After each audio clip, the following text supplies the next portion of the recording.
everyone, to the Thursday edition of our show, Fair Territory. I'm Ken Rosenthal here with Alanna Rizzo. And Alanna, we're in the home stretch, and general managers, coaches, players for that matter as well, are all holding their breath, hoping that everyone stays healthy and that injured players return.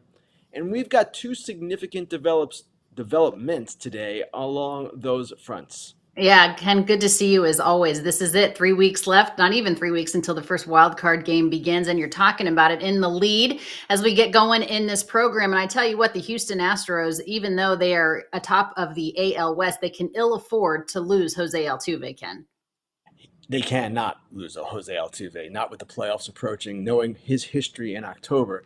He left last night's game with some tightness in his side. Now, after the game, everything was rosy and optimistic, and he thinks he's going to be fine. The Astros think he's going to be fine. I've heard it all before, Alanna, and I'm not saying that he's hurt more seriously than they are saying, but I want to hear more today. And obviously, even as Altuve acknowledged last night, what happens today, how he feels this morning, that will determine how he is. You see Matt Kawahara's tweet from last night. Jose Altuve said he felt a little something in his side on his swing. He said it's not comparable to his oblique issues last year. Okay, that's good news. But again, I want to hear more. I want to hear it today before saying that, hey, everything is well. Now, this is particularly critical for the Astros right now because Alex Bregman is not playing every day due to his elbow situation. He's got some soreness there. Kyle Tucker is just getting back into form after returning from his shin fracture. And not to disparage the Astros too much here, but they told us Kyle Tucker's shin fracture was a bone bruise for a long time. So, again, this is a little bit different situation, obviously, but today is a critical day for Altuve for the Astros as well. Yeah, many teams holding those injuries tight to the vest, close to the vest. But Ken, when I hear oblique or hamstring, it gives me a lot of pause because those are both issues that if pushed too far can really keep you out for a significant amount of time. Again, Jose Altuve saying we'll see how he feels today, but that makes me a little bit nervous when I hear oblique. No question. Now, they're not saying oblique just yet. And what they're saying is discomfort in his side. Okay, that generally is the oblique or the adductor or one of those particular muscles. That is why it is concerning. You're absolutely right. Obliques are incredibly tricky. They're difficult to come back from. And hamstrings the same, Alanna. You nailed it. And with the Astros right now, obviously there is no point in any season where they can afford to lose Altuve, but with them making this push and looking again like a team with a chance to win the World Series, they can ill afford to lose him for any period of time. The good news is, though, for the Minnesota Twins is a guy that has been on the IL a lot, but he's coming back. Ken, what more can you tell us about Byron Buxton? Yes, Byron Buxton, Rocco Baldelli, the manager, announced last night, will return to the lineup tonight. This is huge news for the Twins. This is a team that has badly missed Buxton and Carlos Correa, who also is trending in the right direction. Now, the Twins, I saw them last weekend. They were not a good-looking team without those two guys. And, in fact, they look kind of feeble. Now, Buxton changes the equation. Correa would change it that much more. You have to remember, though, these two are coming off the injured list. And Correa has been out for quite some time. It remains to be seen exactly what they'll be able to contribute. But it is go time. It is time for guys to start playing again if they're going to compete in the postseason. Correa, for example, you can't come back with a week left and expect to be the player that you were. You need more time than that. And as you said, 3 weeks left in the season. That's enough time to build up, I would think. But I'm in New York for Yankees Red Sox tonight, and both first basemen, Anthony Rizzo and Tristan Casas, are coming off long layoffs. It's taken them time. So I'm very optimistic for this development with the Twins, but at the same time, I'm cautious. One, because Buxton, of course, is capable of getting hurt at any time. The guy plays his tail off, and he plays hurt. But at the same time, he has had a history. And I'm also cautious just because of the difficulty of jumping into a season when everyone else is in midseason form. Does it give you a little bit of concern as well, because they've really been scuffling offensively, Ken, in terms of the Twins, Rocco Baldelli having that, terse words, didn't really let the media go into the clubhouse and those types of things. Is it enough as far as the offense is concerned for Minnesota to get going because these guys are coming off the IL? It will help. and it changes the whole dynamic. It changes the mood of the team. Buxton is a popular guy in the clubhouse. Correa is a leader. Both of them. They have strong presences. So, yes, from that perspective alone, it will change things. And also, I guess we should mention, Alana, because it's the Twins, that the rally sausage is back and it's 2-0. Two wins in Anaheim with the rally sausage. God knows what kind of condition it's in, but Oof. here you look at the wild card standings. The Twins still holding on to that third spot, and frankly, a 3-game lead at this time of year is pretty comfortable. Now, it's not totally comfortable, and you still have to win games, but it's difficult to make up that amount of ground with the time that is remaining in the season. It would essentially take something of a collapse by the Twins. So here comes Buxton. Maybe Correa is next, and then they can be the team that is more like the one they envisioned. Joe Ryan is not coming back, and he was a huge part of what they do as well. But Correa and Buxton would make a difference. Yeah, definitely some catalyst coming back into that lineup, and I hope the rally sausage has at least been refrigerated, Ken Rosenthal. Let's talk about the AL postseason as they are looking to be completely wide open. And I know when you think about the playoffs and who's in it, who's not, a lot of it has to do with who's on their, in that closing role as well. That's absolutely right, Alana. And what's interesting about the American League right now is there are teams with really great closers. The Cleveland Guardians are one with Clase. The Houston Astros, Hader maybe is not what he once was, but he's still really good.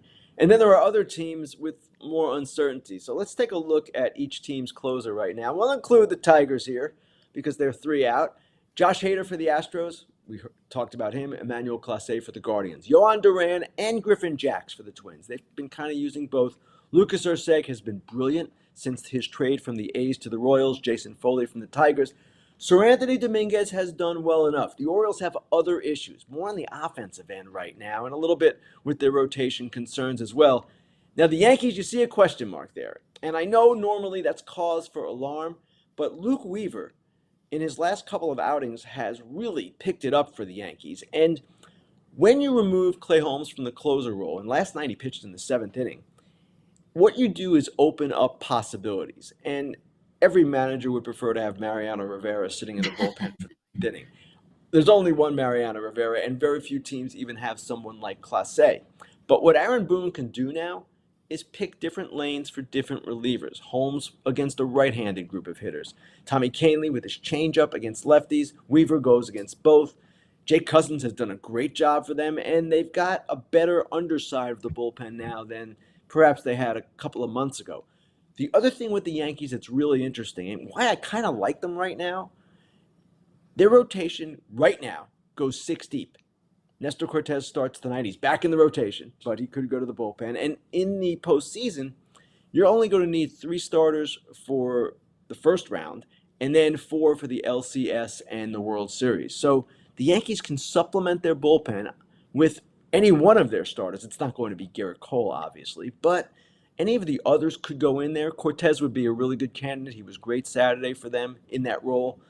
Maybe Clark Schmidt, his stuff would play up. There's been talk of Luis Gil as well.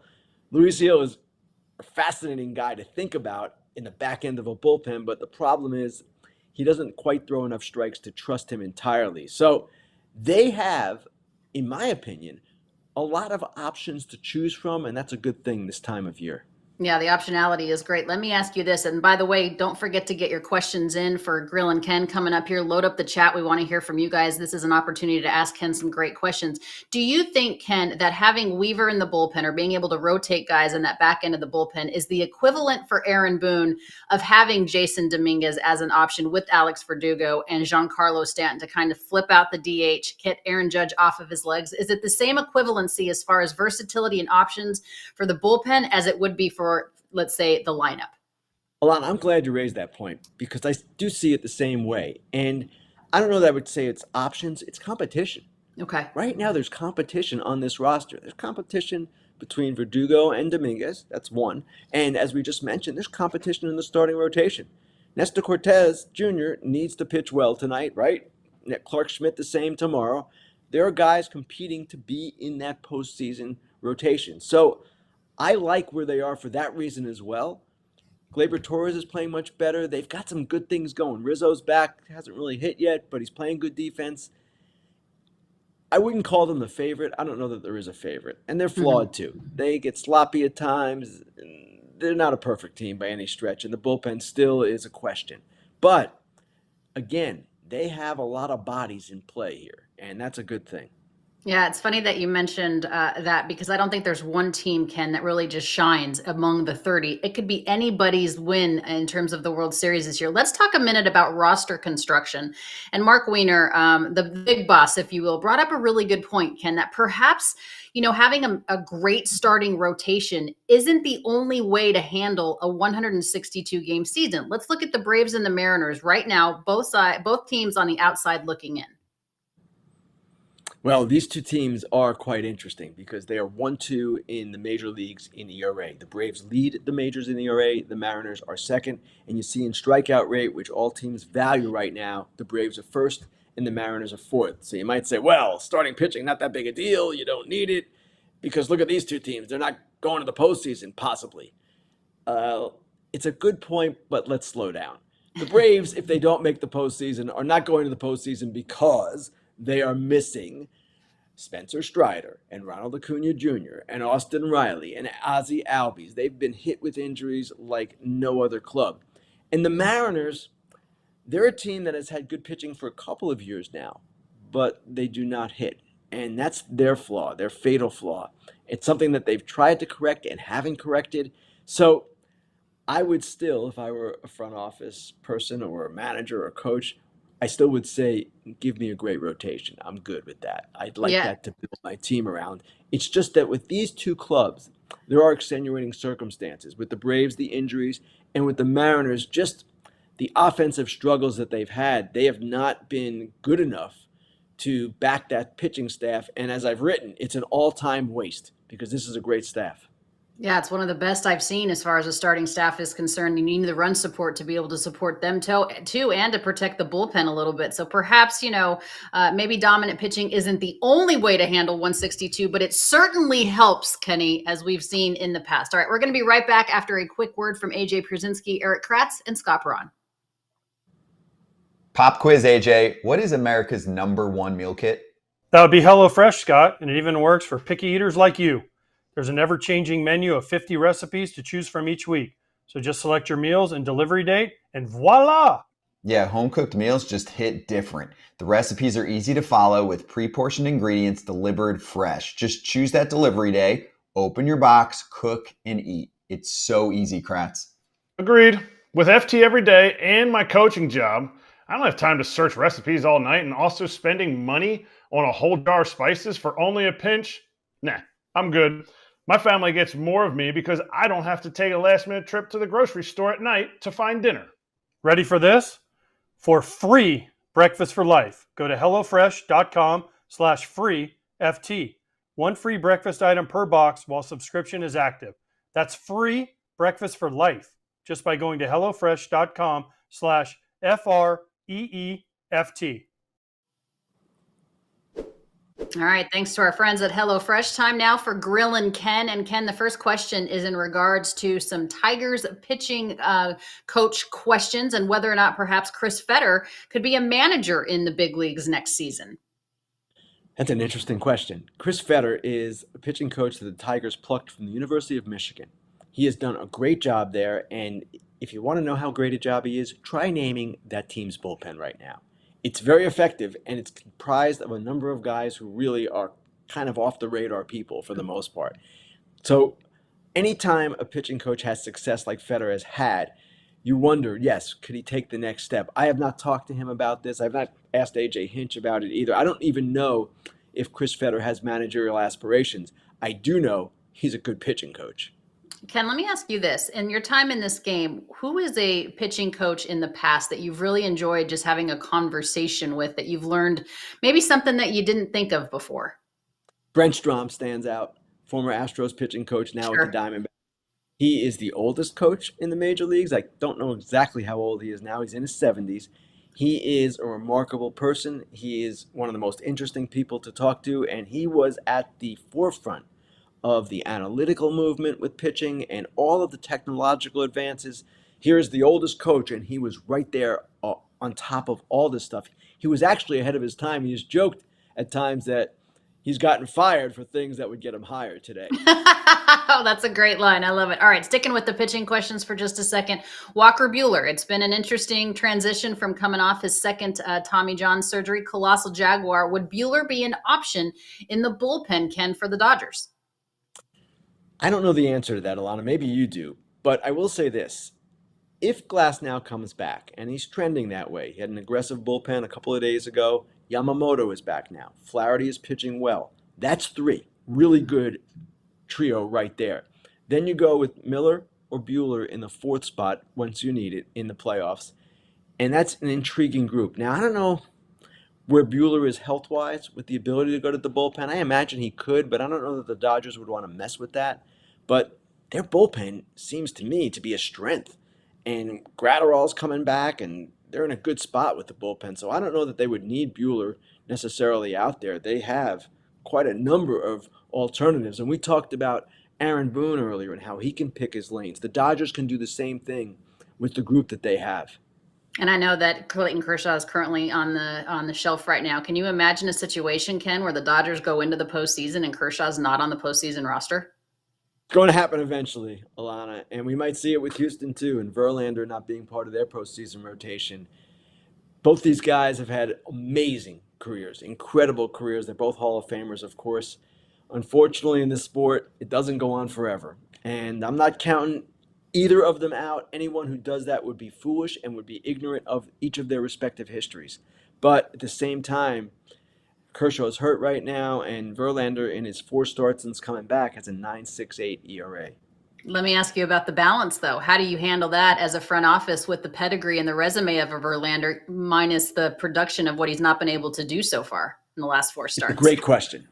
And I would expect both those guys, Verlander and Kershaw, to be realistic about where they are and not to be pushy in a way that would compromise the team. These guys know who they are.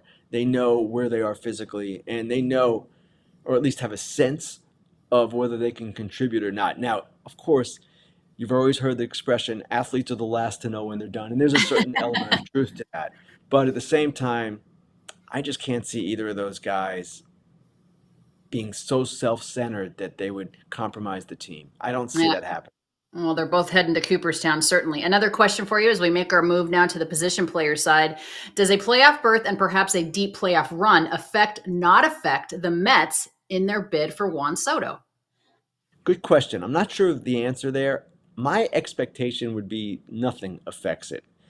Okay. Anything that happens, it's always going to come down to money for Soto. But I say that, and now that I think about it, the Mets have had this stigma about them, right? They're the Mets, LOL Mets, all that.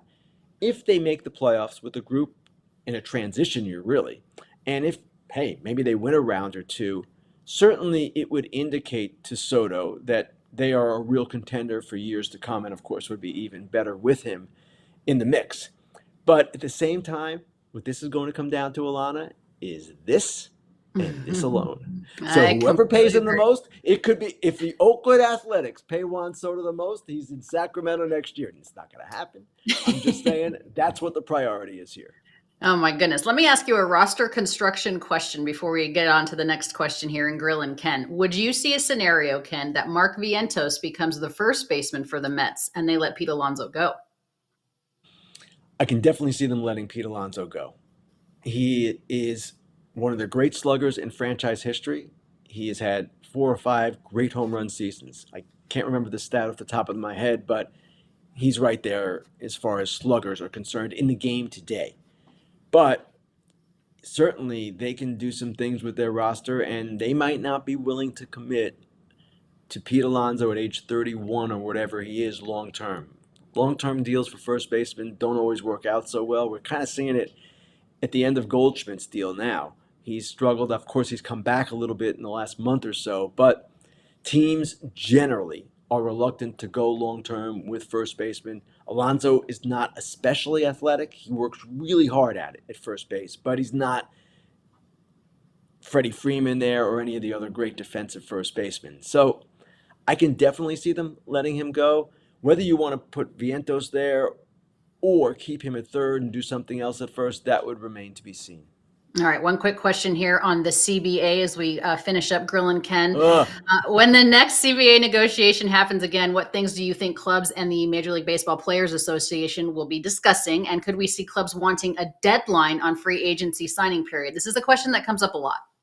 I'm sure clubs would want that, and they've wanted it in the past, but the union is not going to go for any restriction on the market. And they consider a deadline to be a restriction.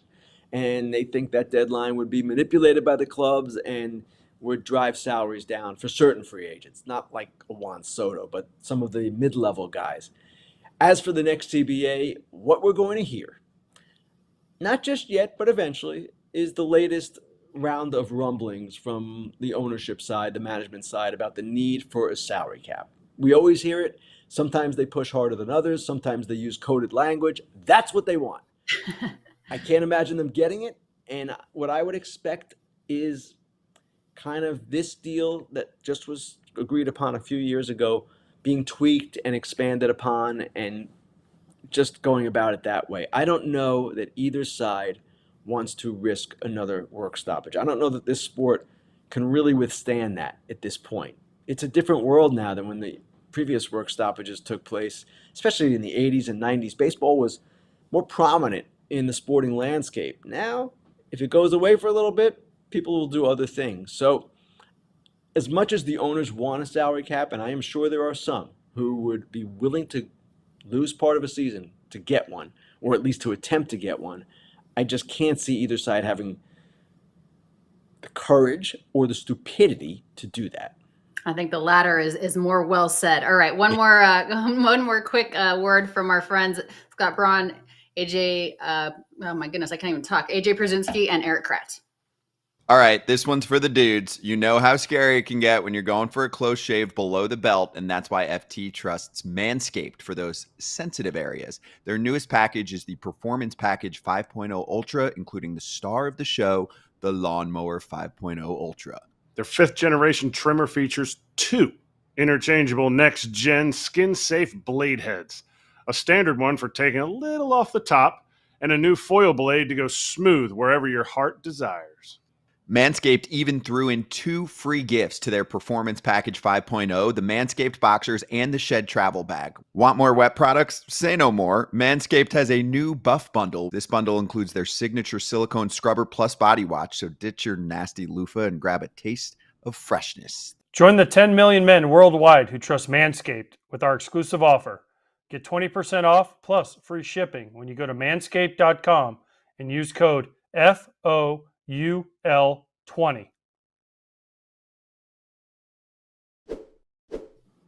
Time now for Dude and Dork of the Week, an opportunity to brag on somebody and also to scratch our head on the actions of others. Ken, who's your dude? Dude of the week for me is a guy that is going to be a free agent, a guy who plays for a team that is going to the playoffs, and a guy who is having an amazing season, and we don't talk about him enough. I'm talking about Anthony Santander of the Baltimore Orioles. 41 home runs. That's tied for 8th all-time by a switch hitter. That's an amazing season. And Santander is one of the important players on that team. He's a great influence. People love him on the team. The players love him. And it's going to be really interesting to see how far they go to retain him during free agency. We talked about Pete Alonso a little bit in the last segment, Alanna. Anthony Santander means a lot to the Orioles. I don't know that I would say as much as Pete Alonso to the Mets. These are kind of subjective discussions. But he is my dude of the week for all that he has accomplished this season. Amazing year. More impressive to you because he is a switch hitter? Absolutely. It's really impressive to be able to do that because hitters will tell you, switch hitters will tell you, that to maintain your swing from both sides and to do the work necessary for that, it's draining and it's difficult to do. It's hard to do it from one side, let alone both sides. All right, my dude is going to be Bowden Francis. This guy, my goodness, what does he have to do, Ken, to get a no-hitter? I mean, he loses his second no-hitter in the 9th inning in 18 days. I mean, he's pitched incredibly well. It's been fun to see him. And really, the sky's the limit for this young man. What impresses you the most about the way he goes about his business? The fact that he was sent down after 2 starts this year and bounced back in this way. And he's pitching in a really good rotation. Remember, they've got Barrios and Gosman and Chris Bassett.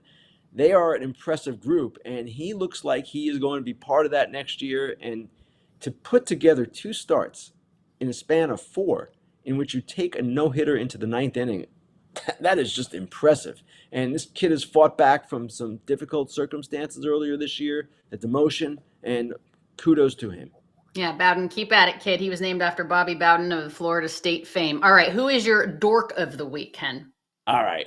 It's getting to the time of year now where we've got to address the White Sox a little bit more than we have. 114 losses as we speak. And let's look at what their general manager, Chris Getz, said just the other day. All right. On the 125 loss pace, Getz commented, "If you would have told me we would end up flirting with the record, I would have been a little surprised." Okay, no problem there. Now, if you would have told me prior to the year we would have ended up with over 100 losses, 105, 110, I would not have been as surprised. Okay. This is the problem with this statement. This is the cards we've been dealt at this point. You try and make the best of it. Whoa! Wait a second. No one has dealt the cards to the White Sox. Chris Getz as the general manager, and granted, it's his first full year as general manager. He dealt the cards himself. He dealt some of the players. He lost some other players that he shouldn't have lost. Things have happened. So I think what Chris Getz was trying to say was we are where we are at this point, and he just came out and said, these are the cards we've been dealt. Listen, we've all said things that we wish we had framed differently. I've probably done it 16 times in this show already. But that said, general manager of the White Sox alone would merit Dork of the Week. And that quote, yeah, he's Dork of the Week this week. Yeah, I see you're 16. I raise you 17. And it's funny because those are the cards that he's dealt. He's the dealer. Okay, my Dork of the Week is Edwin Uceta, who decided that he was going to go ahead and just plunk the Phillies, and Nick Castellanos, who he's the last person on the Phillies lineup that I would want to plunk. I mean, here's the thing. The Phillies already had a 9-4 lead in that game. He decides to plunk him. If you don't like what's happening at the plate, then pitch better. And I applaud the Phillies for not retaliating in terms of hitting a guy, the next time up or the next time these guys face each other. We'll see what happens next season. Phillies are mature, more mature than this. And you said as my Dork of the Week. That's just uncalled for and immaturity. I'm with you, Alanna. And it kind of goes even beyond that. That was the situation in this particular case. But we've had Whit Merrifield in recent weeks get hit and complain about pitchers going up and in and not knowing where it's going, which is the way the game is right now because everyone is so focused on velo. This needs to be cleaned up. I'm not sure how, but pitchers need to be more aware of the circumstances of the game. That's one. And also just where the ball is going. It's not good. We've had too many guys hit and break their wrists this year. It's not good. Can't be happening. And not for nothing. He said it was not intentional that the ball got away from him. I don't know that I necessarily believe it. I think everybody says that. That's what they all say. That's what they all say. Yeah. Okay. All right. Time now to hear from our friends at BetMGM. We always appreciate them being a part of the show. Let's shout out the BetMGM First Bet $1,500 offer when you use the bonus code FOUL. Get this offer when you download the BetMGM Sportsbook app or at BetMGM.com. Sign up, enter that bonus code FOUL, deposit at least $10 into your new account. Place your first wager and receive up to $1,500 back in bonus bets if the bet loses. If the bet does lose, your bonus bets will be available once your initial wager is settled. Gambling problem or concern, call 1-800-GAMBLER. All right, Ken, it's our time now for our final thought. I know that you're in New York. For Boston and New York, doesn't matter what the records are. This one's always a good time. It is always a good time. And the Red Sox love sticking it to the Yankees in New York especially. It's kind of Alex Cora's pet thing, and he's pretty good at it. So I'm looking forward to tonight. It's Cortez Jr. against Cooper Criswell, and the Red Sox are barely hanging on, but they're hanging on, and they, I'm sure, would love to mess with the Yankees a little bit, who, of course, are in a race with the Orioles for the AL East title. Yeah, if there's nothing else that the Red Sox would like to do is spoil the Yankees season in any way that they can do that. All right, Foul Territory is next. We appreciate you being with Ken and I here on Fair Territory. Enjoy the folks on Foul Territory next, and then Dodgers Territory comes up after that. Ken, of course, is back with a brand new Fair Territory on Monday. Thanks for being with us. Bye-bye.